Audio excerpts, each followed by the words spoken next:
ஏம்மா இவ்வளோ பெரிய இனச்சேர்க்கை காளையை அசால்ட்டாக நீங்கள் பிடிச்சிட்டு போய் இனச்சேர்க்கைக்காக விடுறீங்க, எப்படிங்கம்மா அது உங்களுக்கு?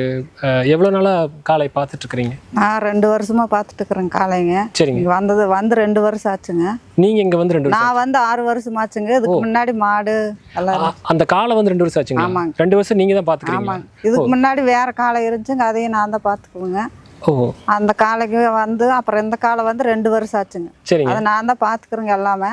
ஓனர் இருந்தாலும் சரி இல்லைன்னாலும் சரி நான் தான் பார்த்துக்குவேன். ஃபுல்லாக பார்த்துக்கிறீங்க? ஆமாங்க. என்னென்ன உணவுகள்லாம் வைக்கிறீங்க? அது தெவர குரணைங்க, தவிடு, கடல புண்ணாக்கு. உங்ககிட்ட ரொம்ப ஃப்ரெண்ட்லியாக பழகிருச்சு. ஆமாங்க. ஆனால் இப்போ உங்ககிட்டயே வந்து இடிக்கிற மாதிரி வந்து அது வந்து மாடு கவரிங்க்கு வந்து ஆட்டா சத்தம் வந்தாலே மாடு வந்துருச்சுன்னு சொல்லி நினச்சிக்கோங்க. சரிங்க. அப்புறம் மாடு கவரிங் முடிஞ்சு மாடு போகிற வரைக்கும் அது கண்ணுக்கு மறைகிற வரைக்கும் அது அப்படிதான் இடிக்கிற மாதிரி ஓடிட்டே இருக்குமுங்க. இதுக்கு யாராவது நடந்து முன்னாலுமே அவங்களுக்கு பாயிற மாதிரி வருங்க. ஓ, இப்போ இங்கே இந்த இது என்ன ஃபார்ம் பேர் என்னங்க?